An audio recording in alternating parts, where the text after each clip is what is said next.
Please, no.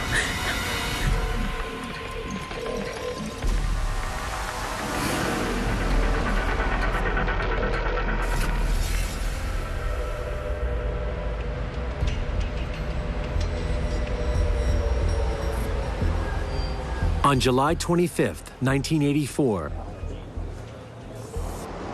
San Francisco police receive a distressing call. 911, where's your emergency? Harvey Dubbs, his wife Deborah, and their baby son Sean have vanished. In my 20 years of investigating missing person cases, we'd never had an entire family reported missing. So it was very suspicious, especially the circumstances under which they disappeared. Harvey had video equipment, sophisticated video equipment that he used as a side business. The last person who ever spoke with Deborah Dubbs or any of the Dubbs family was a neighbor and good friend of Deborah. On a telephone conversation, she said that someone's coming over to look at Harvey's video equipment tonight with the idea of renting it.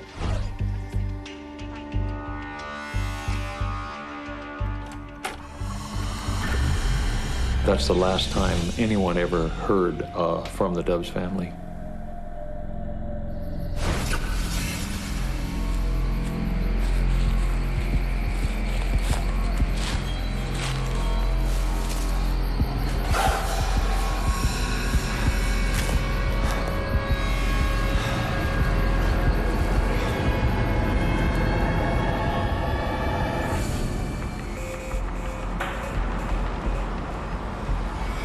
The following day, San Francisco police dispatched to the Dubbs residence. My partner and I did an entire search of the house. Deborah was meticulous. She never left the house in disarray. At the time we searched, there were dirty dishes in the sink. It wasn't a tidy house that Deborah would have kept. We noticed that on the closet door, there was what looked to be phone cord that was tied to the knob. In noticing that the ends had been cut, it looked like it had been used to secure someone to the door. Deborah's father had told us that there was one pair of jogging shoes that Harvey always wore. We found those in the closet. And all of Harvey's video equipment is missing. There were outlines of dust showing where things had been. We found numerous lists, extensively listing what pieces of equipment he had, along with their serial numbers. Authorities fear something horrible may have happened to the family. You can't help but get emotionally involved, especially when there's a small child and a really nice, young, innocent couple who were just going through life. It's just devastating. Investigators question residents. The neighbors did report seeing a bearded man and an Asian man in and out of the house at about the time they went missing. Police get a description of the two men. After we had compiled all the information, the composite sketches, the serial numbers, we made up crime information bulletins. We mailed them out to every department in the state of California. And unfortunately, nothing came of it. The Dubbs family becomes another file in the massive caseload. On average, the missing persons detail handled approximately 350 to 400 cases a month.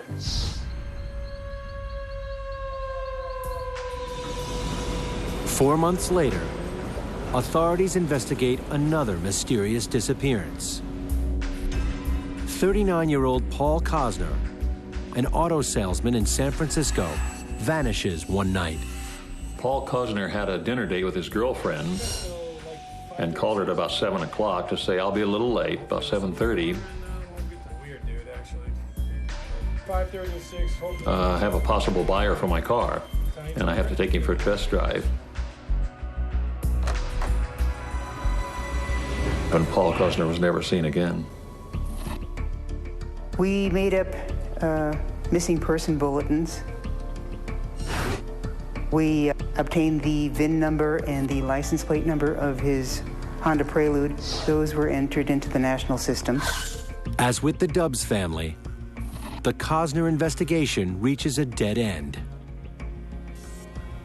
There had been no contact between the missing people and their very close families.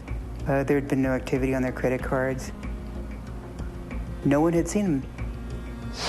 They had fallen off the face of the earth.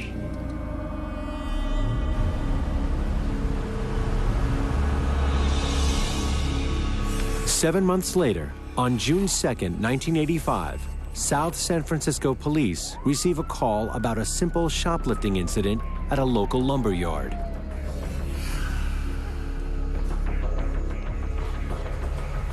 They had been in here before, for about 2 months they had been coming inside the store here.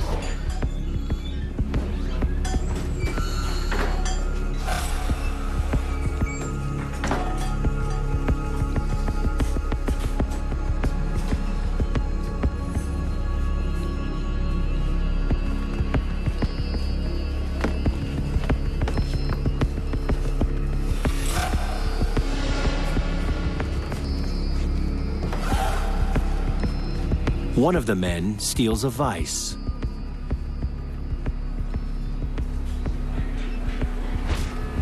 One of our employees chased after him, but he took off and ran up the street, and that was it. And the other guy stayed inside the store. He said he's willing to pay for the vise and any other stuff that he may have taken. Very nice about the whole thing. And as a matter of fact, it's no big deal. We could just let this thing go and we could move on, and that's it, I'll pay for everything. I told him no.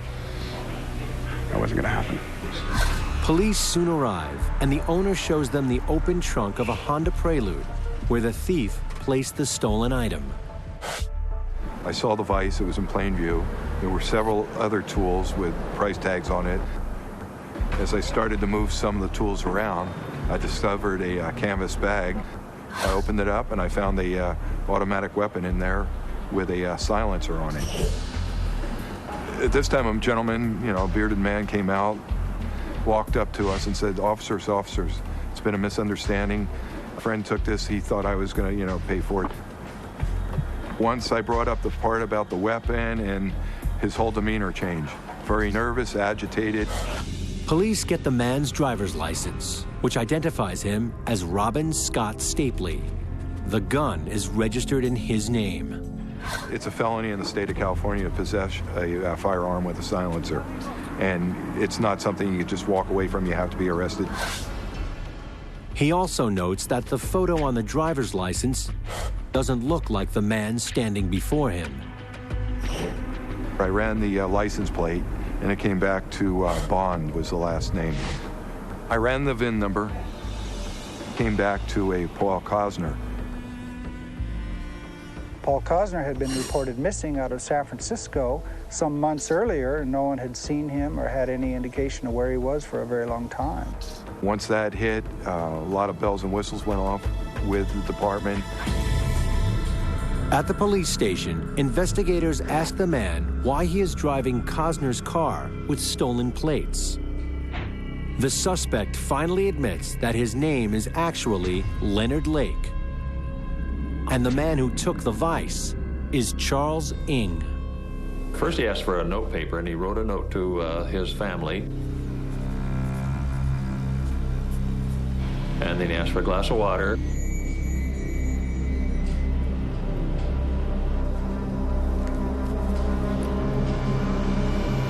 Lake suddenly collapses.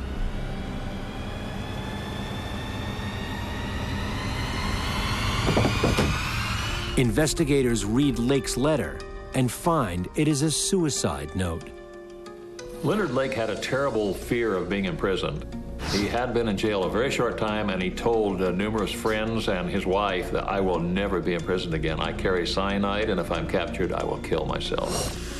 Police wonder why someone would take such drastic measures. I received a phone call that Paul Cosner's vehicle had been found and that they had taken one person into custody and that he was in a coma, and that there was another person that had been with him that had escaped. San Francisco police take over the case and inspect the car. They find numerous IDs, receipts, and credit cards, as well as an electric bill for an address in Wilseyville, California.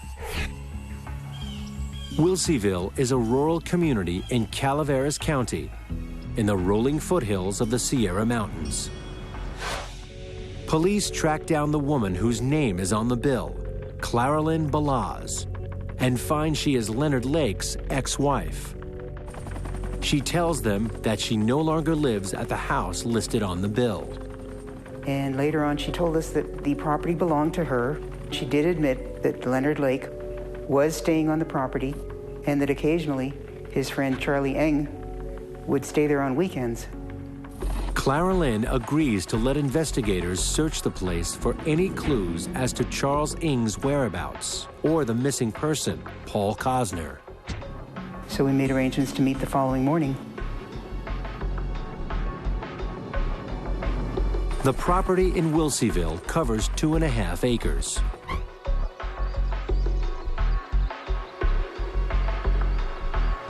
You had a feeling of unease when you went there. You were extremely isolated. We went inside, took our time, found a lot of things that were unsettling. There was a bed with a wooden frame around it with eye bolts screwed into each corner, blood on the mattress. There were numerous pieces of lacy underwear for women in various sizes. I noticed on the shelves various pieces of video equipment. I recognized one as being identical to that which had been reported stolen from the Dubs residence.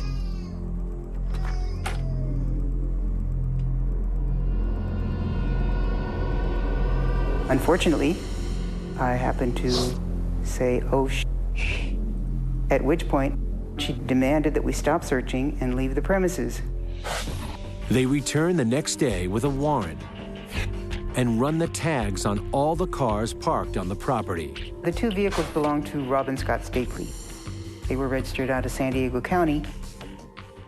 Authorities note that when Lake was arrested, he had Stapley's driver's license.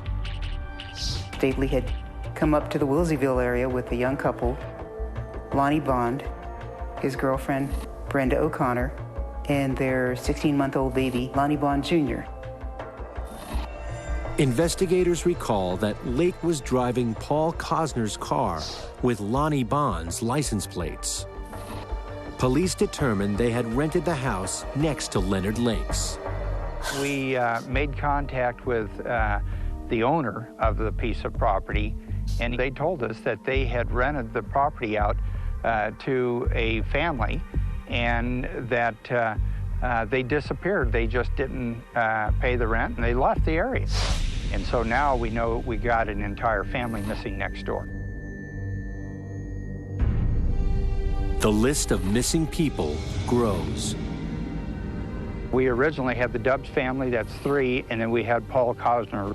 Now, Lonnie Bond, Brenda O'Connor, Lonnie Jr., and Robin Scott Stapley are all missing.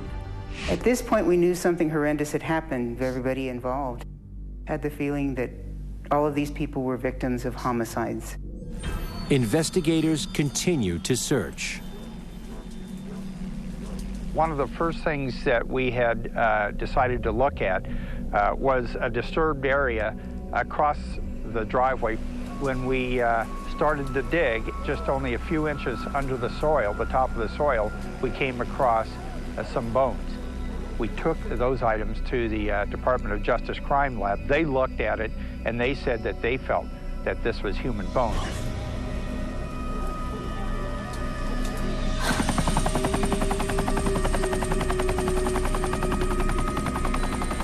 Our gut feeling is that this thing could spread and be very big.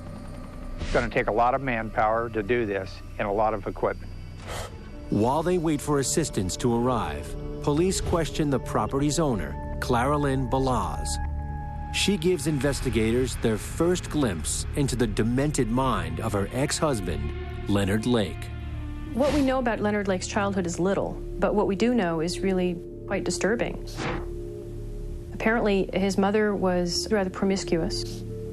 The inappropriate sexuality sets up a child for tremendous anxiety because it stimulates both curiosity and fear. So the child becomes very preoccupied with sex, even though it's frightening, unknown, inappropriate. And this is the way that a fetish or an obsession becomes established. Lake's mother later abandoned him, and he was sent to live with relatives. When there's anxiety and inappropriate sexuality in the household, to then have your mother leave would be particularly traumatic. When he was 18, Lake entered the military. Leonard Lake joined the U.S. Marines and actually served in Vietnam.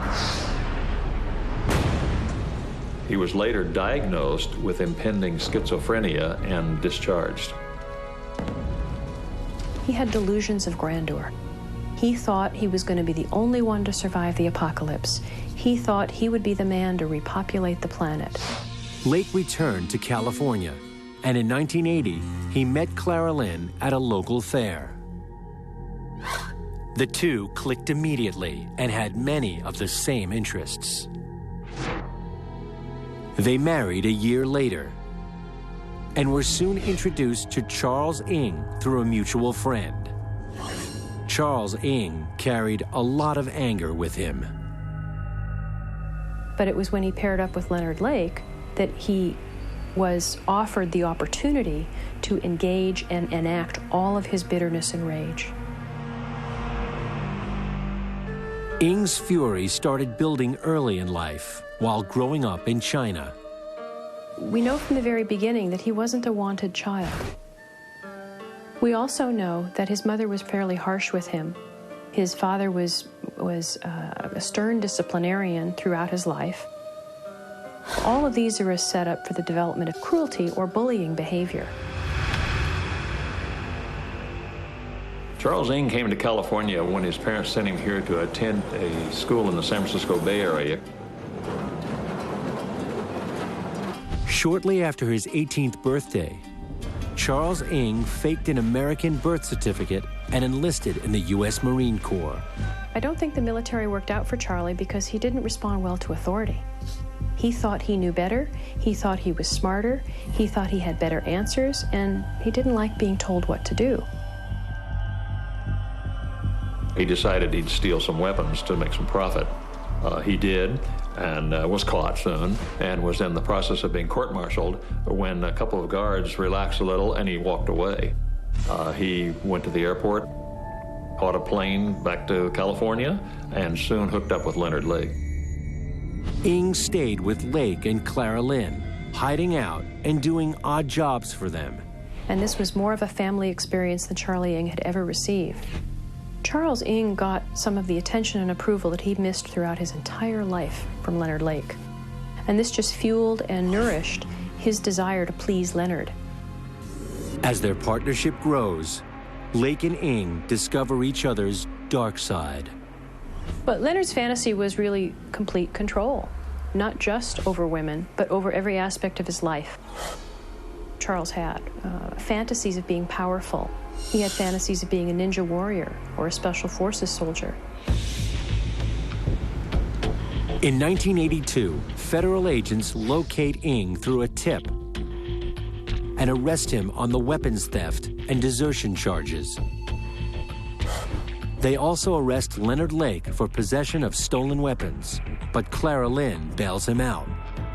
Fearing jail time, he skips his court appearance and goes into hiding. Clara Lynn refuses to join him. She chose not to live the life of a fugitive where they're constantly on the run, and they separated and divorced, but yet they maintained their relationship for years afterwards.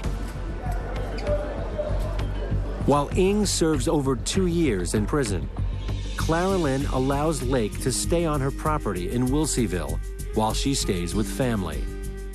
It's an excellent place for a fugitive hideout. It's rural. The access is a long 200-yard driveway with a gate.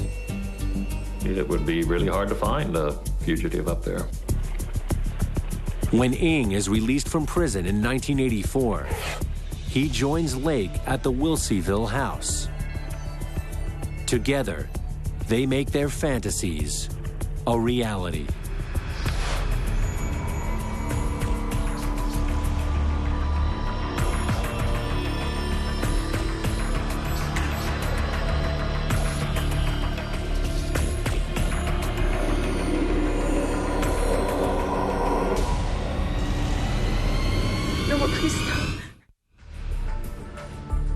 The investigation into a simple shoplifting charge blows up when police connect suspects Leonard Lake and Charles Ng to the disappearance of 8 people. This particular investigation was different than most cases that we've investigated in the sense that instead of finding victims and then working to find out who the suspects were, we had found the suspects and we were trying to find out who the victims were. We were working backwards from the suspects to the crimes, and that made it very difficult for us. Searching the property in Wilseyville, California, police discover a cinder block bunker. I don't think it was obvious what the bunker actually was meant to be until the investigators had a look at it, and they paced the outer perimeter. That made them have a closer look. Well, when you first walk into it, it looks like any kind of a tool shed. It had a workbench, it had tools, it had nuts and bolts and screws. They saw some odd piano hinges on one wall at a bookshelf. When they swung that open, they discovered the real horror. There was one room which was only about 7 feet long and about 3 feet wide, and there was just a plywood platform to be used as a bed, and there was a bucket that you could use to relieve yourself and a roll of toilet paper. And then there was in one of the walls a small window opening that had a one-way mirror so that a person certainly couldn't see out, but somebody from within the other side of that wall could look in and watch. We immediately felt at this point in time, this is a holding cell for somebody.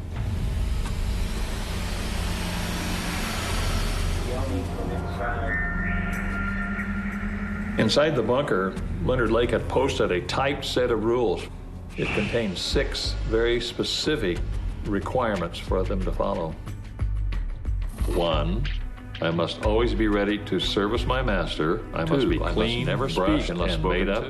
3, I must never show my disrespect, either verbally or silent. 5, I must always be quiet, I must obey myself. I must remember and obey.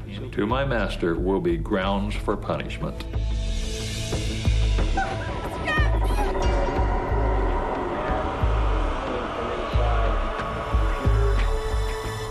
How did anybody feel that was in here under their control? I bet you it must have been just a horrible feeling day in and day out.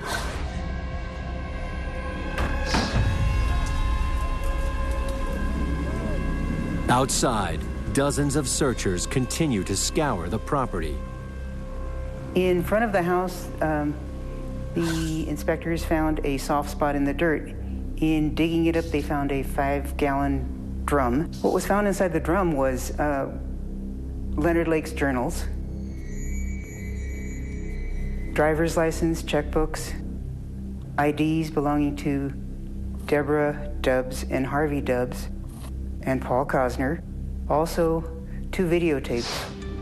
Lake's diaries provide further insight into his deranged fantasies.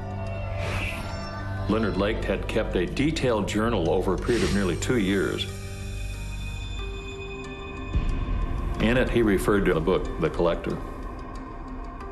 It's about a simple man who is a butterfly collector. He gets in his mind the idea that he will capture a woman and hold her. And this is what he does. He creates a space for her in his home. He kidnaps her and he holds her like one of the butterflies in his collection.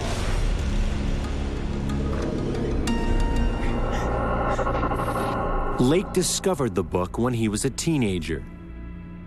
He became fascinated by the idea of enslaving women in order to control them. And because of his psychological makeup, he kind of latched onto this book as a manifesto. He referred to his writings and his plan later as his own manifesto. He called it Operation Miranda, named after the girl that was in this book.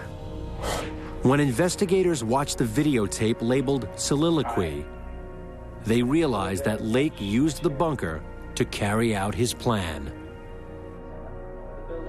I want to be able to use a woman whenever and however I want.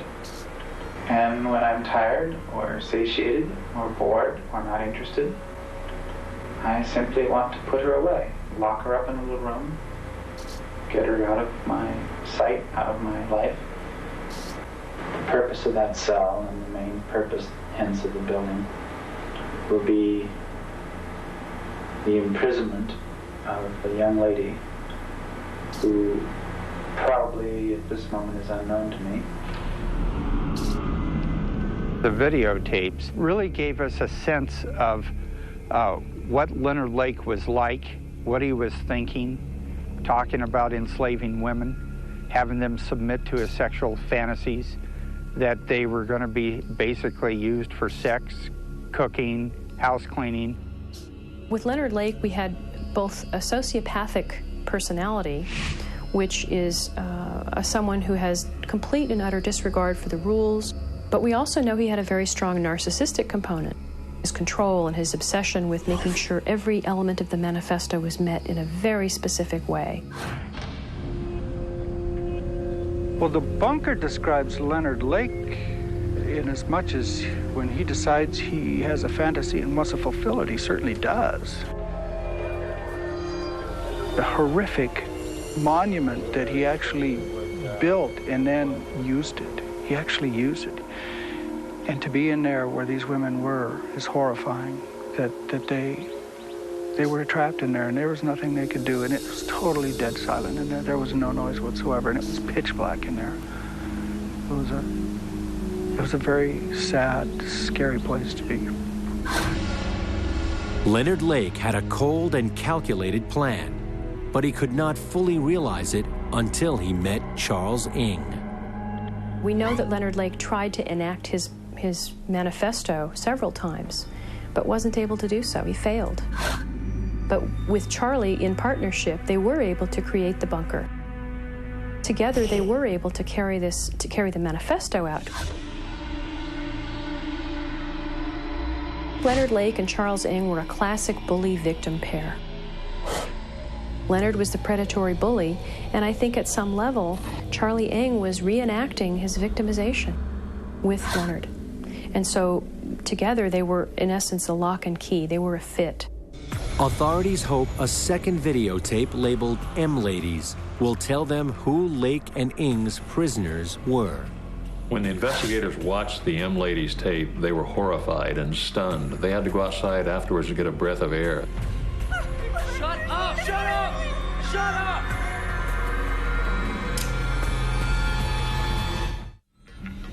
In rural California, police discover a house of horrors while investigating a string of missing persons cases connected to Leonard Lake and Charles Ng. A videotape manifesto by Lake himself indicates they may have followed through with their sadistic fantasies. Investigators hope a second tape will reveal who their victims were.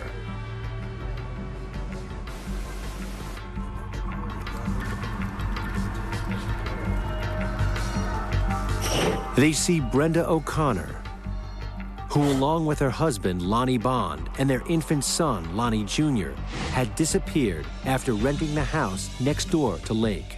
Leonard Lake was very demeaning to her. She was handcuffed.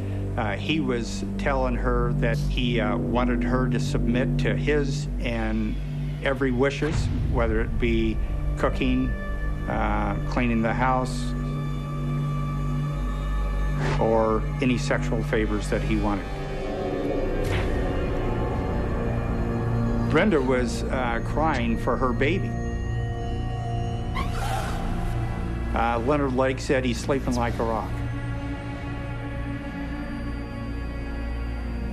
That's just a matter of fact. It was astounding and horrifying to see the fear Brenda illustrated. It's very, very disturbing to see someone in that raw footage, and it's not a fantasy, it's really happening to her. One of the most prominent elements of the videotapes is to watch Leonard Lake's behavior. He is so cool, even to the point of a quiet voice. Nothing ruffles him. It's so clear that he has a plan. He's following his plan. He's meticulous in detail. Charles Ng was like a wild animal. He was cutting her clothes away, no regard for her. It was just like this was going to be his reward. The pleasure is in the pain. It's about the process of torturing them, seeing them suffer, making them be the victim that he hated being, making them the vulnerable that he hated to feel. Also on the M Lady's videotape is a woman identified only as Kathy. Kathy obviously was very, very scared, but I think almost scared to a point of shock, which it seemed as though wasn't even comprehensive of what was happening yet. She obviously didn't want to do what they were asking her to do, which was to remove her clothes. Everyone in there would just couldn't believe what they were seeing, this torture of these women, this blatant, violent, cruel acts. Further investigation reveals that Kathy is 18-year-old Kathy Allen, who disappeared 2 months earlier on April 14th, 1985. Kathy Allen was the girlfriend of a man Charles Ng had known in Folsom Prison. Through that connection, Lake discovered the existence of Kathy Allen, and they first captured the boyfriend and killed him, and then telephoned Kathy and said, "We have your boyfriend. He wants to see you."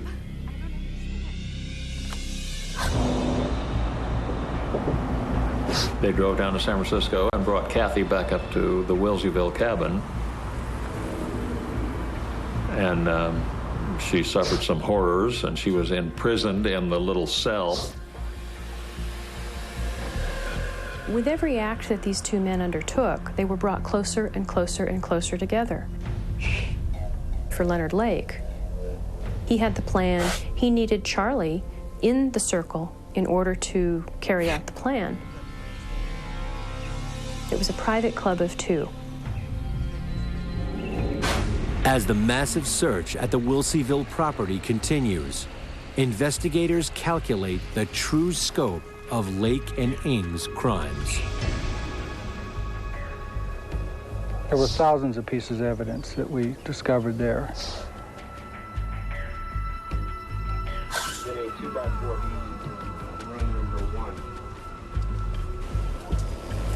We found probably in the vicinity of about 50 pounds of charred human remains.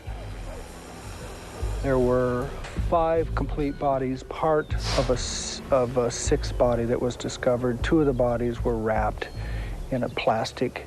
After they'd been stuffed inside of a sleeping bag, they were bound and gagged, and there are handcuffs behind their backs. It looked like they had been shot in the head. We found other people who had been buried on the site who had also been shot in the head.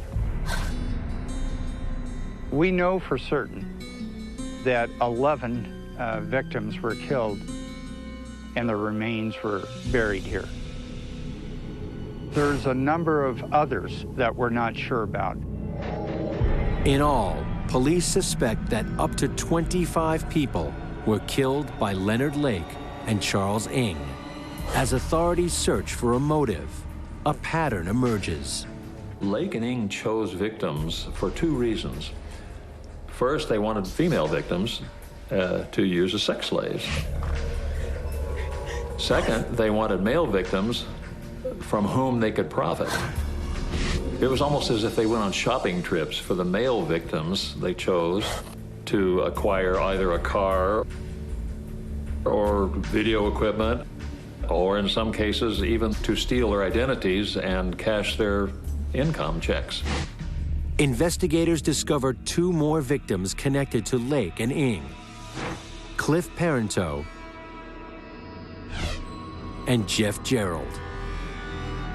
A few of the people that Charles Ng worked with were murder victims as well, and it's believed that they held a little bit higher position within the company that he worked for, and he wanted that stature. He wanted to be able to have a little seniority, and so by simply eliminating those people, that would put him into that position.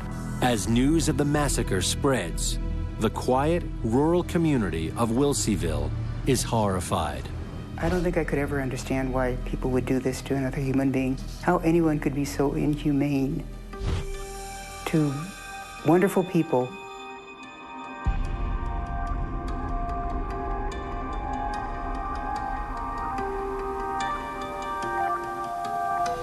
Cases of psychotic thinking, like a delusional disorder or schizophrenia, a person does know the difference between right and wrong in some instances.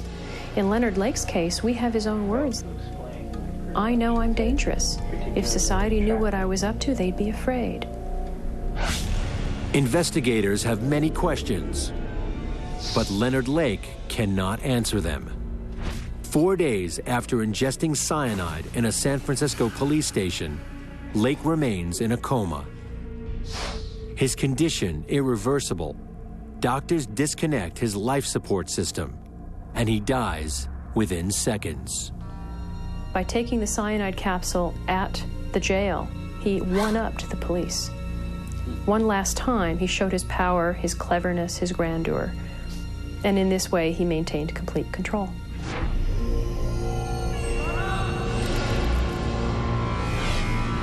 That leaves Charles Ng.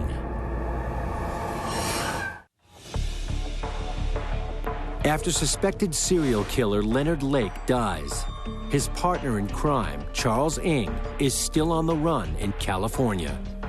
When Leonard Lake committed suicide and left Charlie on his own, for Charlie, this was another reenactment of the abandonment when he was shipped out to boarding school, of being left on his own again, and all he could really do was hightail it and run. Through informants, police learned that Charles Ng flew to Chicago. Chicago police organize an aggressive search for the fugitive, but can't locate him. We were aware that he had relatives in Canada. In the Toronto area is where we felt he could be going, but we also knew that he had contacts in Calgary. The FBI alerts Canadian authorities. They warn that Charles Ng is extremely dangerous. On July 6, 1985, Charles Ng enters a Canadian department store. And he was caught shoplifting. I'm not convinced that Ng had an obsession with shoplifting. I think he thought he was really, really clever. And I think he thought he was smarter than the store clerks and the security guards. When the security officers attempted to detain him, he pulled out a gun and shot one of the security officers.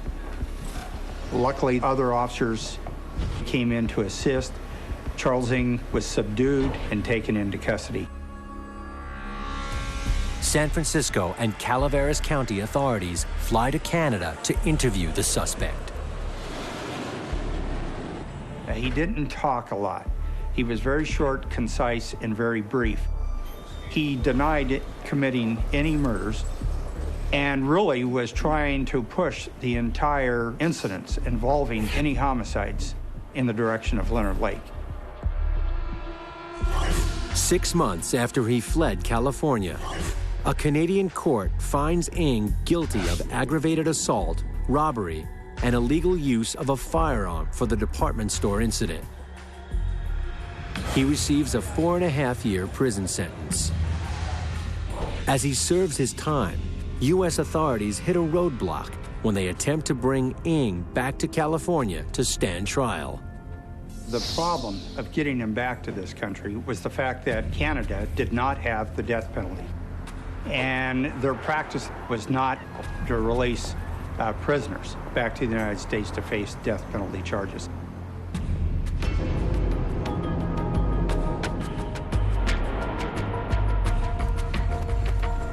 After 6 years of legal wrangling, the Canadian Supreme Court hands down a ruling. The Canadian authorities realized that if they continued to deny prisoners facing charges in the United States, then Canada could be a haven for the state's serial killers to cross the border, and they would be safe from facing the death penalty. Finally, police have Ng in custody, but he has spent his time in jail studying the U.S. legal system. Charles Ng, even though he had only had a high school education, was very, very adept at learning the California laws, more than most jailhouse lawyers. Ng uses this knowledge to delay the trial whenever possible. He continued to fire every defense team that he ever had, and every time there was a ruling that was adverse to him, he simply appealed it to the next court up. So it took us 6 years to get him out of Canada, and then it took us an additional 7 years once he was back in California to finally get to go to trial. In jail, Ng draws cartoons that provide a glimpse into his mind and his relationship with Leonard Lake.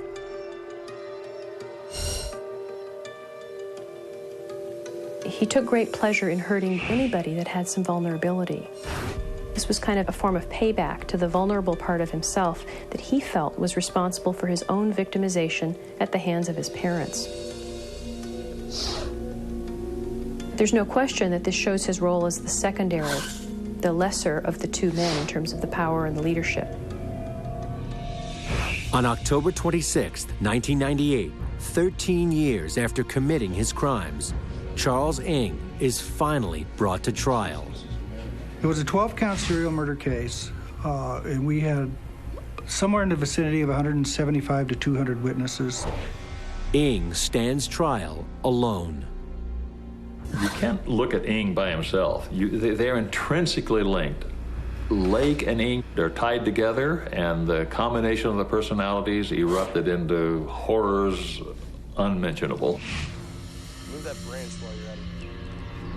I think the fact that they worked together gave them permission to do a great deal more than either of them would have done individually. I don't know if Ng would have ever committed murder. I think he fantasized about it, but I think not until he linked up with Leonard Lake did he actually achieve the courage to actually carry out murder. On the stand, the defendant is unremorseful. Ng never took responsibility for any of the crimes. Any time he did testify and made reference to the activities that occurred, he always blamed it on Leonard Lake. It was always Leonard Lake's fault, not his. Claralyn Balazs, Lake's ex-wife, gives her statement in exchange for full immunity. Ng testifies in his own defense, but the prosecution presents a strong case against him. The most important piece of evidence would be the M-Lady tapes, or the tapes that depicted Brenda O'Connor and Kathy Allen, and the emotional torture that they were inflicted upon them. Charles Ng is depicted in those tapes. He was very involved in it. He wasn't an innocent bystander at all. After 8 months of testimony and thousands of pieces of evidence, jurors deliberate for 3 days and find Ng guilty of killing 11 people. We filed on 12 counts of murder. And the ironic thing is that the one count where we did not get a conviction was on the Paul Cosner case. And it was the one who broke this case right from the very beginning. During the penalty phase, Ng's lawyer tries to convince the jury that Ng is a classic dependent personality who is easily led by Leonard Lake. This is a man who was starved for some sort of approval, affection, and attention. So there's a dependent quality there that Charlie's behavior was really dependent on the approval from Leonard Lake. But that does not change the fact that Ng is cruel and sadistic. He simply liked to kill people. I think some people like to go fishing, some people like to fly airplanes. Charles Ng simply liked to kill people. I don't think that Charlie was delusional in the same way that Leonard Lake was delusional. I think he was a sociopath, but I don't think he had any disordered thinking in the same way that we saw in Leonard Lake. The jury, I believe, was clearly convinced that Ng wanted to be a killer, received permission from Lake to be a killer, and did it. On June 30th, 1999, Charles Ng is sentenced to death for the murder of 11 men, women, and children. It is a time for relief and remembrance. We had a memorial service. There were no funerals because there were so many victims that we could not determine their full skeletal remains. Their bodies had been burned, the bones had been crushed. So there was a stone that was erected at the People's Cemetery, and it was in honor and the memory of those who died in the Wilseyfield Massacre. The investigation took its toll not only on the families of the victims, but also on the men and women who solved the crimes. This case was no doubt the biggest case of my career. And there was a tremendous impact on us psychologically and personally of what we experienced, what we had seen these sadistic killers do. I think it's easy to label someone as a psychopath, but when you stop and you realize the calculations that these people did in order to accomplish it, they're not nuts. These people were able to calculate and to construe and to murder these people, and then to go to all the trouble that they did to attempt to dispose of the human remains. They're not people incapable of a cognitive process. I think what will be remembered of Lake and Ng is just the sheer staggering horror of their crimes. Most serial killers, of course, what they do is terrible and tragic, but somehow these people seem to escalate it to heights unprecedented.